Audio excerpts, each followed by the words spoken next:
காங்கிரஸ் கட்சியுடைய சட்டமன்ற குழு தலைவர் ஸ்ரீபெரும்புதூர் சட்டமன்ற உறுப்பினர் திரு செல்வ பெருந்தகை, இது திராவிட முன்னேற்ற கழகத்துக்கு இன்னும் சொல்ல போனா உங்க கூட்டணிக்கு ஒரு மாரல் செட்பேக் பார்க்க முடியாதா?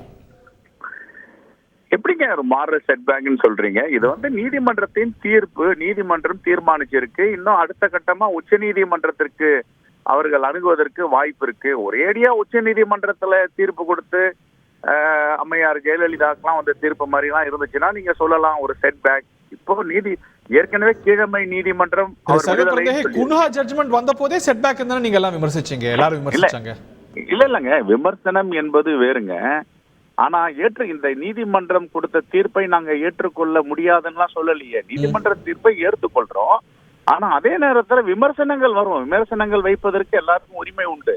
அது குன்ஹாவுடைய தீர்ப்பாகட்டும், இன்று நீதியரசர் கொடுத்த ஜெயச்சந்திரன் தீர்ப்பாகட்டும். ஆனா நான் என்ன சொல்றேன்னா, இவருக்கு உச்ச நீதிமன்றத்தில் இன்னும் அணுகுவதற்கு வாய்ப்பு இருக்கு. உச்ச நீதிமன்றத்தை அவர் அணுகுவார். உச்ச நீதிமன்றத்தில் அவருக்கு நிவாரணம், தீர்வு கிடைக்கும். ஆகையால இது செட்பேக்னு சொல்றதுக்கு என்ன வாய்ப்பு இருக்கு? 2014 அம்மையார் ஜெயலலிதாவுக்கு எதிராக தீர்ப்பு வருது, சிறை தண்டனை கொடுக்குறாங்க. 2016 மீண்டும் ஆட்சிக்கு வராங்க. என்ன செட்பேக் வந்துச்சு? மக்கள் என்ன தீர்ப்பு கொடுத்தாங்க? அவருக்கு தண்டனை கொடுத்துட்டாங்க குற்றவாளி அப்படின்னுட்டு. ஆகையால அந்த அம்மையாரை இனிமே ஏற்றுக்கொள்ள முடியாது தமிழ்நாட்டு மக்கள் சொல்லிட்டாங்களா? அப்படிலாம் கிடையாது. நீங்க இதை எப்படி பார்க்கணும்னா, 2017 இது அப்பீல் போறாங்க ஹைகோர்ட்டுக்கு.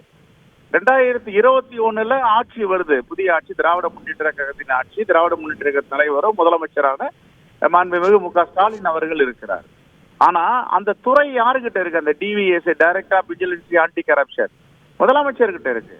ஒருவேளை முதலமைச்சர் தன்னுடைய சகாக்களை காப்பாற்ற வேண்டும், நீதிமன்ற நடவடிக்கையில் தலையிட வேண்டும் என்று நினைத்திருந்தால் அவர் இதுல நிறைய அவருக்கு சாதகமாக செய்திருப்பதற்கு வாய்ப்புகள் அதிகம். ஏன்னா இதை பல மாநிலங்கள் நான் கண்கூடா பார்த்திருக்கேன்.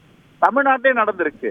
ஒரு கேஸ எல்லாம் முடிஞ்ச பிறகு ரிமாண்ட் பண்றாங்க, again go to square one, அங்கிருந்து ஆரம்பிக்கிட்டு அது சரியா விசாரிக்கலாம், நிறைய தீர்ப்புகள் இருக்கு. அதே போன்று சாட்சிகளை மறு விசாரணை, தள்ளி போடுறது, வாய்தா வாங்குறது, இங்க போய் ஸ்டே வாங்குறது, அங்க போய் ஸ்டே வாங்குறது எல்லாம் நடந்திருக்கு. ஆனா இந்த வழக்குல பொறுத்த வரைக்கும் இந்த ஆட்சி 2.5 ஆண்டுகளாக இந்த வழக்கில் தலையிடவில்லை. நீதிமன்றம் தீர்மானிக்கிட்டும், நீதிமன்றத்தை தீர்ப்பை ஏற்றுக்கொள்வோம் என்றுதான் மாண்புமிகு முதலமைச்சருடைய பார்வையாக இருந்திருக்கிறது என்று என்னுடைய பார்வை. செய்திகளை உடனுக்குடன் தெரிந்து கொள்ள உடனே சப்ஸ்கிரைப் பண்ணுங்க.